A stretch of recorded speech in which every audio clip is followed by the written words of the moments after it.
Olá a todos e bem-vindos à segunda edição do podcast nesta segunda-feira, 3 de fevereiro. Hoje vamos falar sobre a fragilidade das democracias ocidentais. É um tema importante para a gente entender os perigos que a democracia enfrenta, né? Assim a gente consegue ser cidadãos mais informados e engajados. É verdade, a democracia não é algo que se sustenta sozinho. Precisa de cuidado, atenção e principalmente participação. Falando em participação, me lembrei da Áustria. Ascensão do Partido da Liberdade com Herbert Kickl. As ideias dele sobre negar a culpa coletiva da essência nazista. Defender a remigração para ter um país homogêneo. É bem preocupante. Sim, é de se preocupar. E o mais intrigante é que esse discurso dele encontra apoio em vários lugares do mundo, inclusive em países com democracias consolidadas. É como se as pessoas buscassem respostas simples para problemas complexos, sabe? E aí figuras como o Kickl, com soluções radicais, acabam ganhando força. É essa busca por soluções simples, mesmo que autoritárias, me assusta. E não é só na Áustria. A gente vê partidos com ideias parecidas. Ganhar espaço na Alemanha, França e Itália. Me lembro o que a Margaret Macmillan de Oxford disse. As democracias são resilientes, mas também frágeis. Reconstruir o que foi corroído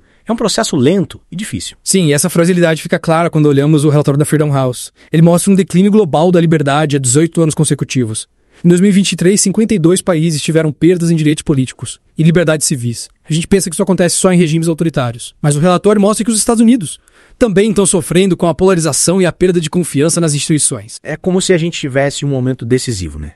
Lendo o País esses dias, vi um artigo falando sobre como o populismo de direita está erodindo a democracia na Europa. Estava a Alemanha, França e Itália. E a cadeia Nasser alertou para o crescimento da extrema-direita na Alemanha, dizendo que isso pode até mudar as leis e políticas europeias nos próximos anos. Esses alertas da mídia internacional mostram que a gente presta atenção no que está acontecendo. A questão é o que causa esse descontentamento, que alimenta esses movimentos. Acho que crises econômicas, problemas com imigração e o aumento da desigualdade social são fatores importantes. As pessoas se sentem inseguras, assustadas com o sistema e acabam buscando respostas em discursos extremistas. Sem dúvida. E é aí que a desinformação vira uma arma poderosa. As fake news amplificadas pelas redes sociais. Destrói a confiança nas instituições e na verdade. Imagina vídeos falsos feitos com inteligência artificial para manipular a opinião pública, atribuindo declarações falsas a figuras importantes. Nossa, isso é assustador. Lembro de ter lido no Huffington Post. Que incapacidade dos governos democráticos de responderem às crises de forma eficiente fortalece o discurso autoritário. É como se a falta de soluções levasse as pessoas a se agarrarem a qualquer promessa de mudança, mesmo que signifique abrir mão de direitos e liberdades. Exato. E a concentração do poder econômico piora a situação. É como se estivéssemos caminhando por uma nova oligarquia. Um pequeno grupo controla tudo. E a democracia fica à mercê dos interesses deles. Para entender como isso funciona na prática, que tal analisarmos a Hungria com Viktor Orbán e a Polônia, que teve eleições importantes recentemente? Boa ideia. A Hungria sob o Orbán é um exemplo preocupante de como um líder populista pode minar a democracia. Ele ataca a mídia, o judiciário e as minorias, restringindo liberdades e direitos políticos. É um exemplo que nos faz pensar sobre a importância de defender a democracia ativamente. Ela não é algo conquistado para sempre. É um sistema que precisa ser protegido e fortalecido. Por outro lado, a Polônia nos dá esperança. Depois de anos de retrocessos, a eleição de um novo governo em 2023 mostrou que é possível reverter essa tendência, com participação política ativa. Isso mostra a importância de instituições sólidas, uma mídia livre e um judiciário independente, para garantir a saúde da democracia. A Polônia nos ensina que a luta pela democracia é constante. Exige vigilância, engajamento e fé nos seus valores. Acho importante a gente falar mais sobre o papel do engajamento cívico na proteção desses sistemas. Totalmente, a democracia vai muito além de votar. É como um organismo vivo que precisa da participação da sociedade. É isso aí, não basta votar de vez em quando. A gente precisa participar dos debates, acompanhar as ações dos governantes, defender os direitos e liberdades e buscar soluções para os problemas da sociedade. E aí entra a informação e a educação, né? Com certeza, uma cidadania informada e crítica consegue identificar e combater as ameaças à democracia, como a desinformação e a manipulação. Por isso que eu acho iniciativas como o podcast tão importantes.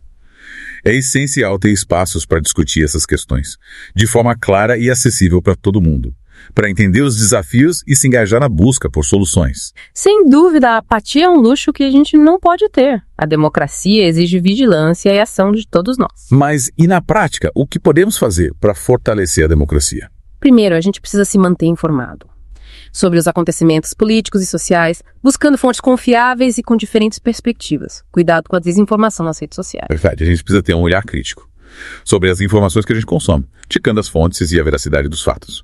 Outro ponto importante é participar da vida política, da nossa comunidade e do país. Seja engajando em ONGs, participando de debates, ou entrando em contato com nossos representantes, para expressar nossas opiniões. Ou seja, a democracia se fortalece quando os cidadãos participam das decisões. E não podemos esquecer de defender os valores democráticos, em todos os aspectos da nossa vida. Tolerância, respeito à diversidade, diálogo e busca por consenso. Esses valores são a base de uma sociedade democrática e justa. A democracia está sempre em construção e precisa da participação de todos para se manter forte. E para essa participação ser efetiva, é preciso que os cidadãos tenham acesso à informação e aos recursos para exercer seus direitos e deveres. Sim, a educação política e cívica é fundamental. E também precisamos de mecanismos para garantir que o sistema político represente a vontade popular. É preciso combater a corrupção, a influência do dinheiro na política e outras práticas que distorcem a democracia. A Margaret Macmillan defende a limitação da influência do dinheiro na política, para garantir que o sistema represente a população e não uma elite econômica. É fundamental para fortalecer a democracia e garantir que as decisões políticas beneficiem a todos. E como garantir que as futuras gerações estejam preparadas para defender a democracia. A educação para a cidadania democrática deve começar cedo, nas escolas e outros espaços de formação. Ensinar sobre os princípios da democracia, os direitos e deveres dos cidadãos, a importância do diálogo e do respeito à diversidade. É um investimento no futuro da nossa sociedade. Cidadãos conscientes são a garantia de uma democracia forte. E além da educação formal, é importante que os jovens tenham espaços de participação, onde possam desenvolver habilidades de liderança, comunicação e trabalho em equipe. Grêmios estudantes, projetos sociais e grupos de jovens são exemplos de espaços onde a cidadania é exercida na prática. É preciso criar oportunidades para os jovens se engajarem em causas importantes, expressar suas opiniões e contribuir para um futuro melhor. A juventude é uma força de transformação social e precisa ser incentivada a participar da vida política. Ao longo da história, vimos pessoas e movimentos que lutaram pela liberdade, pelos direitos humanos e pela justiça social. Eles nos mostram que a mudança é possível, que a democracia vale a pena e que cada um pode fazer a diferença. Esses exemplos nos inspiram a lutar por um mundo melhor, mais justo, igualitário e democrático. A democracia não é um caminho fácil, mas é o melhor que a gente conhece. E cabe a cada um de nós trilhar esse caminho, com coragem, determinação e esperança. Na próxima parte, vamos analisar os desafios específicos que as democracias ocidentais enfrentam no contexto global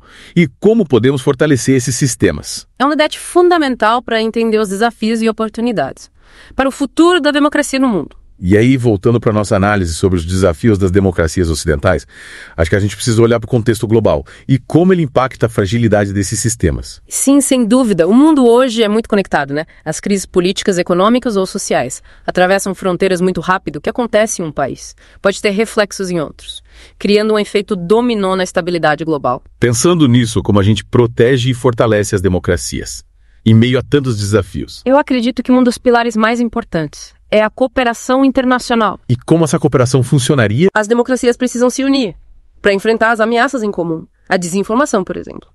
É um problema global que exige soluções coordenadas. Não adianta um país lutar sozinho contra fake news, que se espalham pelo mundo em segundos. É verdade, um país sozinho não controla essa onda de notícias falsas. Exato. A gente precisa de um esforço conjunto para criar mecanismos de combate à desinformação. Isso envolve governos, empresas de tecnologia, mídia e a sociedade civil. E além da desinformação, que outros desafios exigem essa cooperação? A crise climática é outro exemplo urgente. As democracias precisam trabalhar juntas para reduzir as emissões e encontrar soluções para os impactos da mudança climática, que a gente já sente. Com certeza a crise climática afeta a todos. Sem dúvida, a crise climática é um desafio global, que exige soluções globais. E as democracias têm um papel fundamental, porque são sistemas baseados na colaboração, no diálogo e na busca pelo bem comum.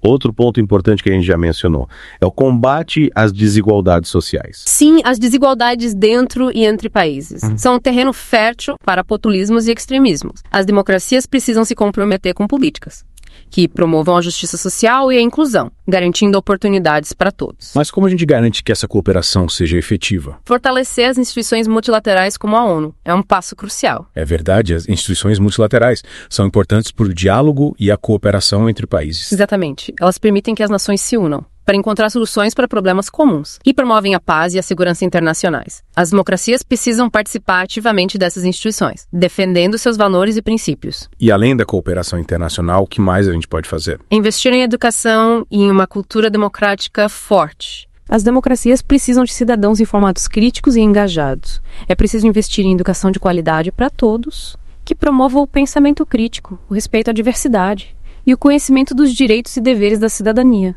A educação precisa formar cidadãos capazes de separar o falso do verdadeiro e participar da vida política. e de defender os valores democráticos. Ou seja, a educação é a base para termos cidadãos conscientes e engajados na democracia. Exatamente. E além da educação formal, é importante promover uma cultura democrática na sociedade. Isso significa garantir a liberdade de expressão, o direito à informação, a participação popular nas decisões políticas e o respeito às instituições democráticas. Esses são os pilares de uma sociedade democrática e só podem ser garantidos com a participação de todos. Com certeza. A democracia é um processo constante de construção, que exige vigilância, participação e engajamento de todos. Para finalizarmos nossa conversa, acho importante falar sobre esperança e crença na democracia. Concordo plenamente. A democracia tem seus desafios e contradições, mas ainda é o melhor sistema que a gente conhece para garantir a liberdade, justiça e o bem-estar de todos. Precisamos ter esperança que podemos superar os desafios e construir um futuro melhor para as próximas gerações. A democracia nos dá a oportunidade de participar, de ter voz, de lutar por nossos direitos, de construir um futuro mais justo e igualitário. E essa é uma oportunidade que a gente não pode desperdiçar. E para quem nos acompanhou até aqui, fica o convite para continuar essa reflexão sobre a fragilidade das democracias ocidentais e o papel de cada um de nós na defesa desse sistema tão precioso. Lembre-se, a democracia é um bem que precisa ser cultivado e defendido. A apatia não é uma opção.